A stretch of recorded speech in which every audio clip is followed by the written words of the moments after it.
kawan-kawanku penonton film Adrenalin. Apa kabar untuk kalian semua? Semoga selalu diberi kesehatan ya Wan. Amin. Oke, kali ini adiknya Maman akan lanjut mengisahkan sebuah film beradrenalin dengan judul Demon Hunter Yanjishia yang rilis pada tahun 2021. Oke, biar gak penasaran dengan bagaimana ceritanya, langsung saja miringkan HP kamu, lemparkan kenangan bersama mantan, karena film Adrenalin dimulai.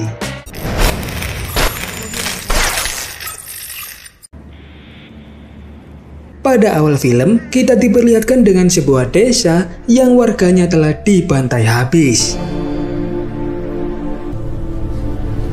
Malam harinya, terlihat 4 pemburu siluman dari perguruan Xuan Tianzong yang tengah mengejar siluman rubah berekor 9. Siluman ini merupakan salah satu siluman terkuat yang sudah lama diincar oleh para pemburu siluman. Saat mereka sampai di suatu tempat, siluman itu ternyata telah menculik seorang gadis untuk dijadikan sebagai wadah. Oleh karena itu, 4 pemburu siluman pun berniat menangkap siluman rubah sebelum dia menyelesaikan ritualnya. Namun, karena merasa terganggu dengan kedatangan 4 murid dari perguruan Xuan Tianzong, siluman rubah itu pun langsung menyerang mereka.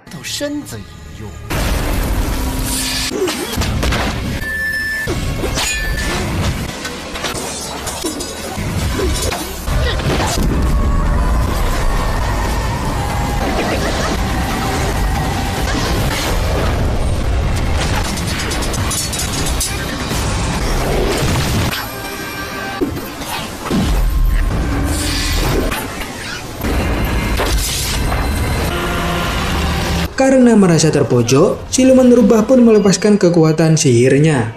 Dia lalu menghipnotis ke-4 pemburu siluman agar saling menyerang satu sama lain.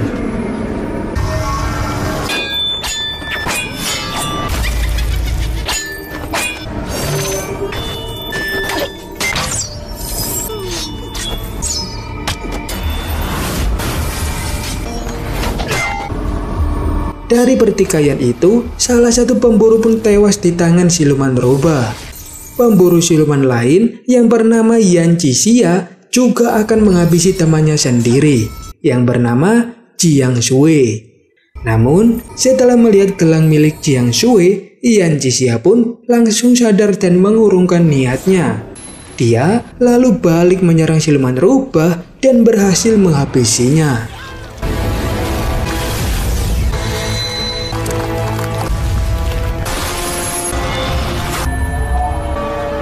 Setelah pertarungan itu, senior dari Yanjishia pun langsung menghabisi gadis yang telah diculik oleh siluman rubah.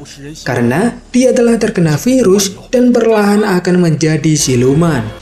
Tanpa mereka sadari, Jiang Shui juga telah terkena virus saat bertarung melawan siluman rubah tadi.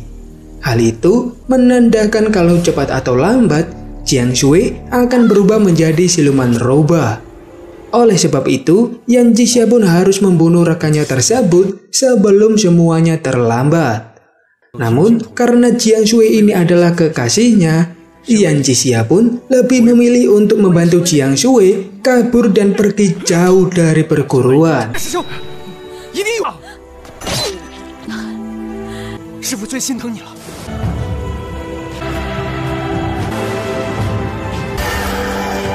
Pada keesokan harinya, Yanjishia pun ditangkap oleh master perguruan Xuan Tianzong karena telah membiarkan Jiang Shui pergi.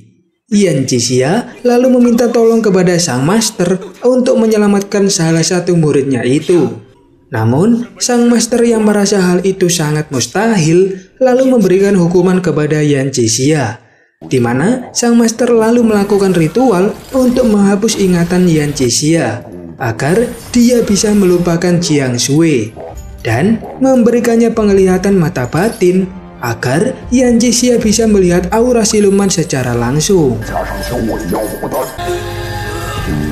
Beberapa waktu kemudian, tepatnya di sebuah istana, pengawal wanita yang bernama Mei Lin atau biasa dipanggil Mei melapor kepada sang kaisar kalau pusaka teratai emas miliknya telah dicuri oleh seseorang.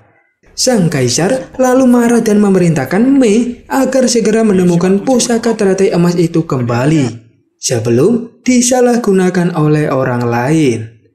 Beberapa waktu kemudian, kita diperlihatkan dengan seorang detektif yang bernama Xia Lingfeng, atau biar lebih akrab kita panggil saja Udin, yang tengah melakukan otopsi kepada beberapa mayat manusia. Tak lama kemudian, datanglah Mei dan diberitahu Udin kalau jantung dari beberapa mayat warga kota ini telah menghilang secara misterius.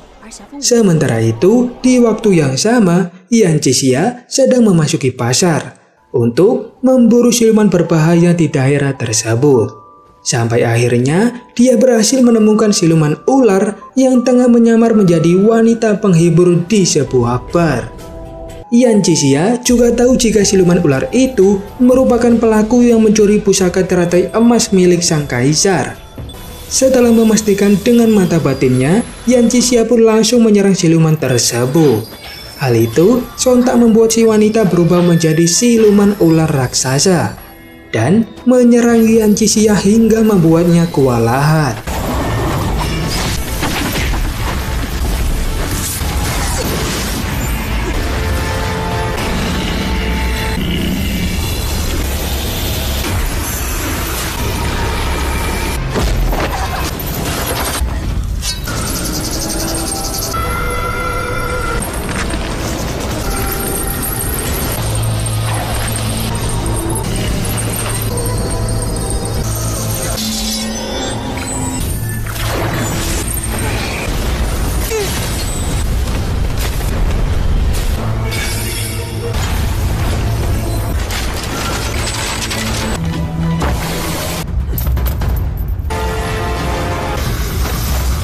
Sementara itu, di tempat yang lain, Udin dan Mei yang tengah melakukan penyelidikan mendapat kabar dari salah satu anak buahnya mengenai keributan di salah satu bar.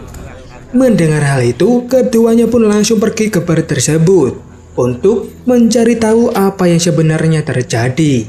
Namun, sesampainya mereka di tempat itu, ternyata Yan Cixia sudah pergi dengan membawa kotak berisi pusaka teratai emas. Jadi, mereka pun hanya bisa mengumpulkan informasi tentang Yan Cixia dari orang-orang yang ada di sana. Pada malam harinya, saat Yan Cixia tengah tertidur pulas, tiba-tiba saja muncul seorang wanita di kamarnya dan berusaha untuk mencuri pusaka teratai emas. Namun, upayanya itu langsung gagal karena Yan Cixia segera terbangun dan menghentikan wanita tersebut. Lalu, saat Yan Cixia menggunakan mata batinnya, dia melihat kalau wanita itu adalah siluman rubah. Karena hal itu, Yan Cixia pun langsung berusaha untuk menangkapnya.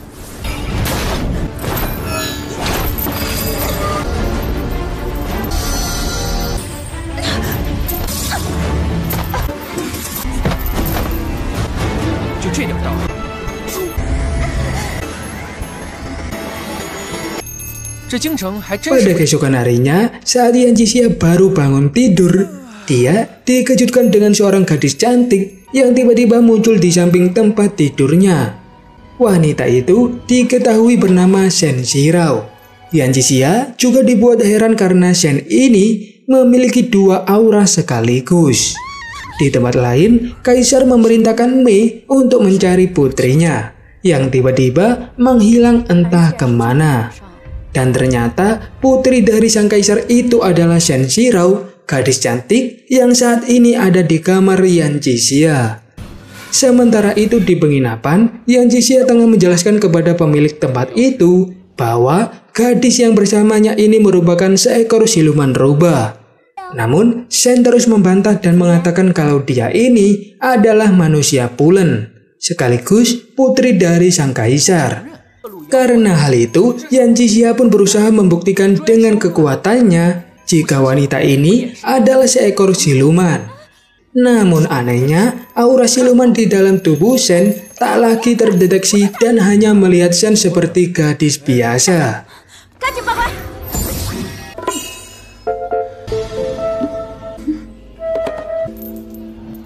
Kemudian, karena Yan Cixia masih penasaran, Dia pun memutuskan untuk membawa Putri Shen ke tempat ajaib bernama Wulingji, tempat yang hanya bisa diakses menggunakan jimat rahasia.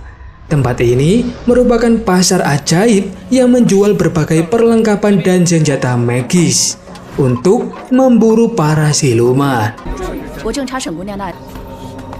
Sementara itu, di penginapan, Udin dan Mei yang memeriksa tempat itu kemudian menemukan kertas jimat, serta darah yang menempel pada suatu benda.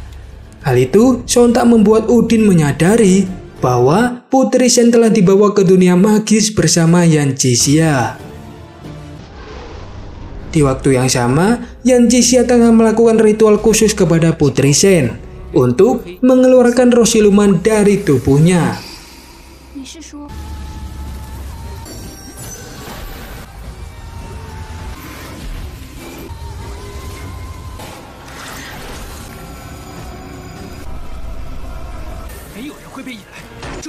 Ketika ritual baru saja dimulai, datanglah Udin dan Mei yang menyusul mereka ke tempat itu. Udin lalu segera menghentikan ritual tersebut karena mengira kalau Yan Jixia sedang berusaha melukai Putri Shen. Alhasil, terjadilah perkelahian di antara mereka berdua.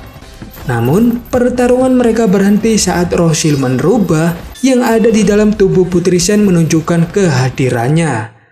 Siluman rubah itu diketahui bernama Karang. Dia sengaja meminjam tubuh Putri Shen untuk menyelamatkan nyawanya. Di situ, Karang juga bercerita kalau beberapa tahun yang lalu, Kaisar pernah menyelamatkan nyawanya pada saat Karang terluka parah setelah bertarung dengan siluman lain. Lalu, untuk membayar kebaikan Kaisar, Karang memutuskan untuk menyalurkan sebagian kekuatan silumannya ke dalam tubuh Putri Shen. Karena sang putri ini terlahir dengan sistem kekebalan yang sangat lemah. Itulah sebabnya ada 2 jiwa yang berada dalam tubuh Putri Shen. Setelah menjelaskan semuanya, mereka pun pergi menemui Kaisar dan memberitahu apa yang sudah terjadi. Karang kemudian menjelaskan kalau dia datang ke kamar Yan Jixia untuk mengambil kembali pusaka teratai emas yang sebelumnya telah dicuri oleh siluman ular. Kaisar lalu menjelaskan kalau biji pusaka teratai emas itu bermanfaat untuk menyelamatkan nyawa dan memperpanjang umur putrinya yang terlahir sangat lama. Mendengar hal itu, tanpa ragu Yan Jixia pun menyerahkan pusaka teratai emas kepada Putri Shen. Namun, saat dia akan menyerahkannya, tiba-tiba saja teratai itu berubah menjadi kuas biasa, yang artinya seseorang telah menukar pusaka itu dengan yang palsu. Udin percaya kalau orang yang mencuri pusaka itu adalah seorang tahanan laki-laki bernama Guto, karena dia sudah mengincar pusaka itu sejak lama. Kemudian saat mereka memeriksa tempat Guto ditahan, ternyata orang yang mereka cari itu telah berhasil melarikan diri dari penjara bawah tanah dan pergi menuju istana Kaisar.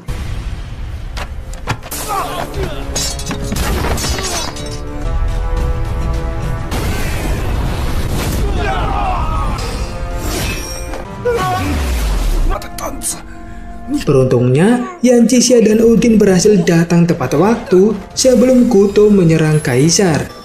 Kemudian, karena dirasa menghalangi niatnya, Guto pun langsung menyerang mereka berdua.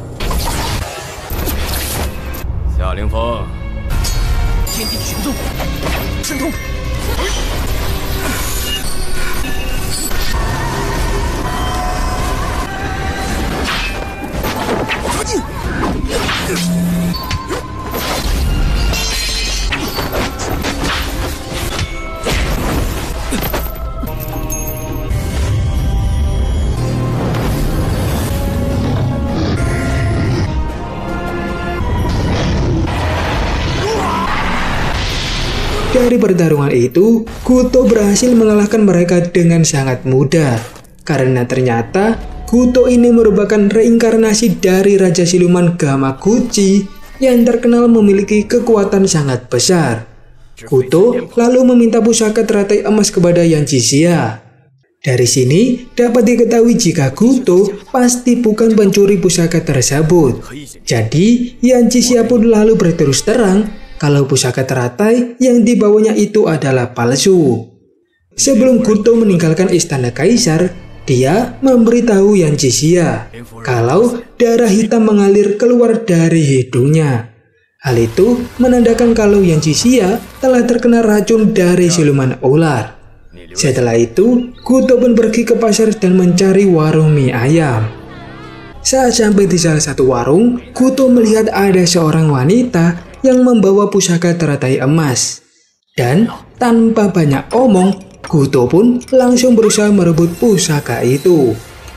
Beberapa hari kemudian, dua wanita bernama Bai Hong dan Chu Huan datang ke istana kekaisaran untuk memberi kabar jika Goto telah meninggoy.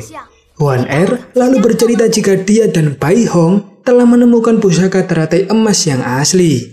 Namun, beberapa hari yang lalu, saat Huan sedang makan siang di sebuah restoran, dia secara tidak sengaja meninggalkan teratai emas itu di meja makan. Dan pelayan restoran pun langsung memasak teratai emas tersebut. Di dalam bunga teratai itu ada 4 biji teratai suci. 2 di antaranya dipercaya sangat beracun, sedangkan 2-nya lagi dipercaya bisa menyembuhkan segala penyakit dan luka. Lalu, setelah berebut dengan Huan Goto secara tak sengaja memakan salah satu biji yang beracun, hingga membuatnya tak sadarkan diri hingga sekarang. Pada saat ini, tersisa 3 biji teratai emas yang dibawa oleh Bai Hong, di mana 2 di antaranya adalah biji penyembuhan, sedangkan 1-nya lagi merupakan biji beracun. Bai Hong lalu menggunakan salah satu biji penyembuhan untuk menyelamatkan Goto, yang ternyata adalah kekasihnya sendiri. Setelah itu, kini hanya tersisa 1 biji penyembuhan dan 1 biji beracun. Dalam keadaan yang sekarat karena terkena racun siluman ular, Yan Zixia masih berbaik hati dengan memberi biji penyembuhan kepada Putri Shen. Dan dia juga memakan biji yang beracun.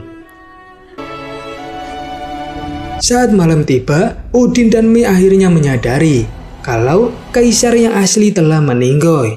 Sementara kaisar yang mereka temui selama ini merupakan siluman musang yang menyamar. Dan ternyata siluman inilah yang baru-baru ini membunuh penduduk kota dan mencuri jantung mereka. Dia juga merupakan pelaku dari pemalsuan pusaka teratai emas. Siluman itu diketahui bernama Huang Shiro. Kemudian saat Udin hendak menyerang Huang Shiro, siluman musang itu pun langsung merasuki tubuh Udin dan berniat mengambil jantung dari dalam tubuhnya. Beruntung, Yan Zixia segera datang dan membantu mengeluarkan roh siluman itu dari tubuh Udin.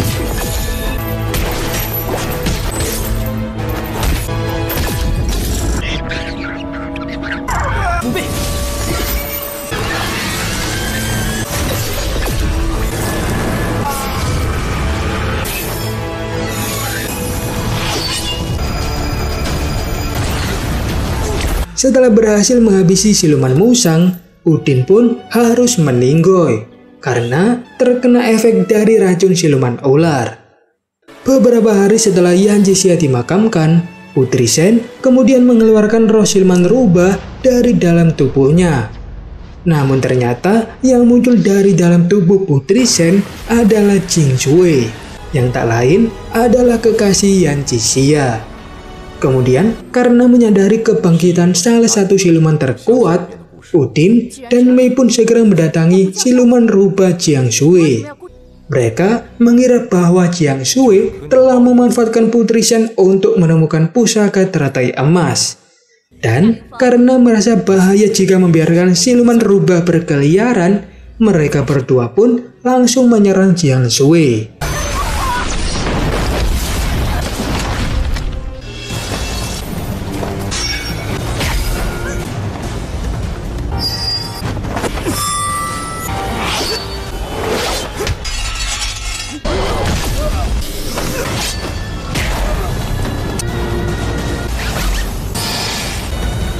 Di tengah pertarungan, Jiang Shui yang teringat dengan kejadian di masa lalu kemudian mengurungkan niatnya untuk menghabisi mereka berdua. Di waktu yang sama, Yan Qixia tiba-tiba bangkit dari kuburnya. Karena ternyata racun dari biji teratai itu malah berfungsi untuk menetralisir racun dari siluman ular. Melihat siluman rubah di depannya, Yan Qixia pun berniat untuk menghabisi siluman tersebut. Tanpa dia sadari kalau siluman rubah itu adalah Jing Shui, kekasihnya dahulu.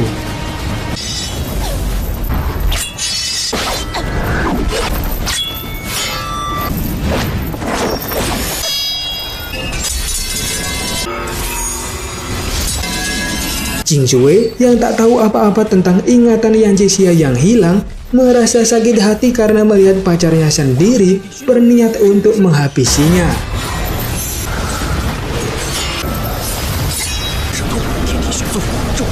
Setelah bertarung cukup sengit, Jing Shui akhirnya berhasil menusukkan pedang ke tubuh Yan Qixia. Dan saat itulah semua ingatan Yan Qixia tentang Jiang Shui akhirnya kembali. Setelah menyadari kalau Yan Qixia telah kehilangan ingatan, Jiang Shui pun merasa bersalah karena sudah membunuh kekasihnya sendiri. Dan untuk menebus kesalahannya itu, Jiang Shui rela memberikan jiwanya kepada Yan Qixia. Setelah itu, Yan Qixia pun akhirnya hidup kembali. Namun, dia juga mengingat semua kejadian yang pernah dialami oleh Jiang Shui. Karena jiwa kekasihnya itu sekarang ada di dalam dirinya. Dan film pun the end.